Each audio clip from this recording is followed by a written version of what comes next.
Now, to check the continuity of your gas gauge and the wiring system that's related to it, you're going to want to get the car up in the air.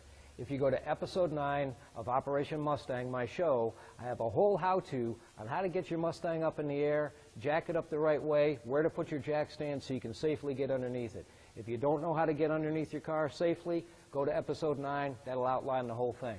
But once you do that, what you're going to see underneath here, as far as the gas tank goes, is the back of the fuel tank sending unit, which has a wire coming off of it, and of course the fuel inlet is going into it.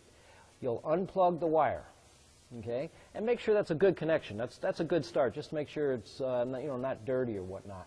And what you should have going there is, with the key on, you should have a pulse of current inside that wire, just like this one does. Now that tells me from front to back you got current, and that wire is a good wire right there.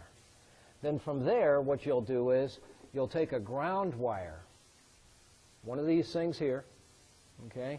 You'll put one end to the ground of the gas tank, and the other end you'll go into the wire itself right here. And you'll momentarily touch that. And what that's going to do is that's going to send the needle of the gas gauge all the way up to full. Or, of course, if you pull it off a little bit sooner, it'll go to halfway or whatever. But it tells you that the connection between here and the gas gauge is there, that everything is the way it should be. Now you've narrowed it down to the sending unit that's in the tank.